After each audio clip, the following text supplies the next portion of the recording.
Hey everybody, this is just a quick video of some of the recycled robots I'm working on. So this is version 1.0. It's made from a Stouffer's entree, well, two Stouffer's entree. If I can do this without messing it up. For example, if you get the microwavable Stouffer's entrees for like macaroni and cheese. I bolted these together, so that's the body of it. It's got an Arduino on it, and here's the 2.0 version that I've made videos before of, and so this is another Chinese Arduino clone here.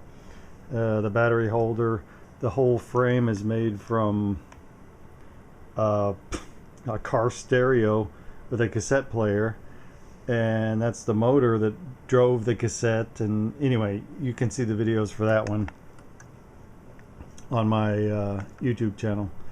That's probably enough of that. So yeah, let's move this guy out of the way.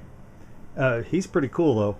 He's heavier and he moves okay, and I have actually, yeah, I moved the shield off of here because I only have one Arduino shield, and the mini breadboard and the motor driver chip, which is right here, and the IR receiver module, which is right here, and it's kind of a mess of wires. But anyway, we'll move this guy out of the way. And okay, so the deal was that the one I just showed you, the other robot used a cassette player motor with some pulleys to reduce the RPMs. But what I did was I ordered on eBay some tiny, well, I'll show you instead of just describing it with my fingers. So here's one of them. Tiny little motors that have so they're DC motors, and they have some gears in them. This particular one is 6 volts and 50 RPM. The one that I put in this robot is 12 volts and 100 RPM. So yeah, so we got the 9-volt battery that that powers the Arduino. Also, the 9-volt battery drives the motor through this motor driver chip. It's a half H bridge, 70. Gosh, I'm gonna say the name wrong, so I won't even tell you. Look at one of the old videos. I think it's 75441 half H 0 something or other. I don't even remember. So, Stouffer's entree containers, bottle caps glued together, epoxy together, coat hanger axle that goes through it here, and on the bottom, oh well, let's not go to the bottom yet. So here is where the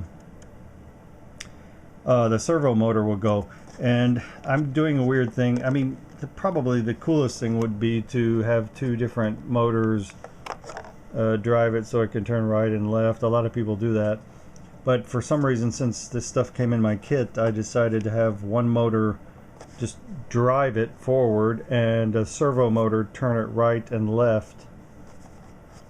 But I don't have the servo in there because the servo is over here on version 2.0, boy.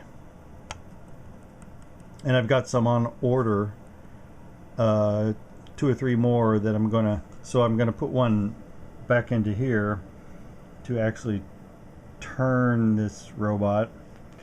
This one's made of metal, so it's heavier. I'm tapping it, but I can't. I wasn't showing you.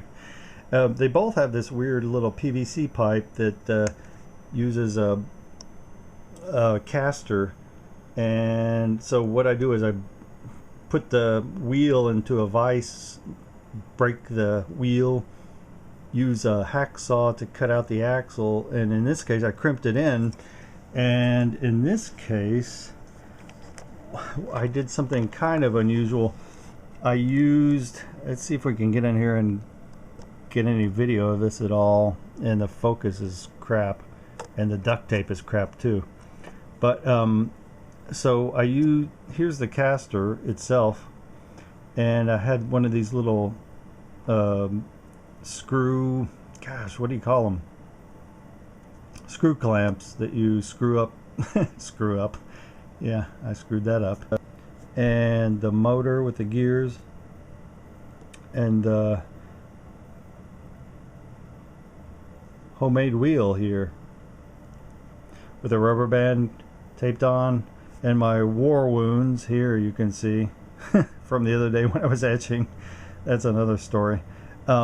Anyway, it's got a little bit of rubber cement on it to give it some tackiness, as I've talked about before, and my little smiley face so that you can see the wheel moving, and the PVC pipe that the caster is jammed into. You can't see it at all, can you? I'll have to make another video of that. But anyway, the caster is kind of here. It's bent out of shape and stuff and plugged into this PVC pipe. And since I don't have the servo motor to control the right and left movement, I've done, oh man, I've done this thing. I've just duct taped it so that it'll go roughly straight. But let's see what it does. Okay, that's enough talk. So let's plug it in.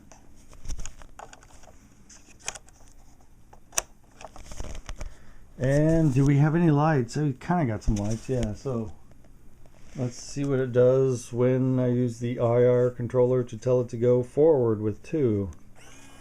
Ooh, it goes forward. Awesome. Forward-ish.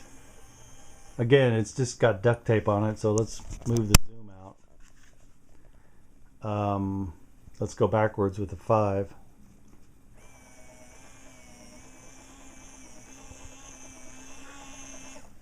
Anyway, this guy is cool. I love it.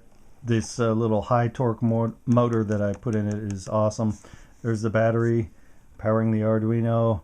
And I need to zoom out, or zoom in again, with the shield and the mini breadboard on top of it.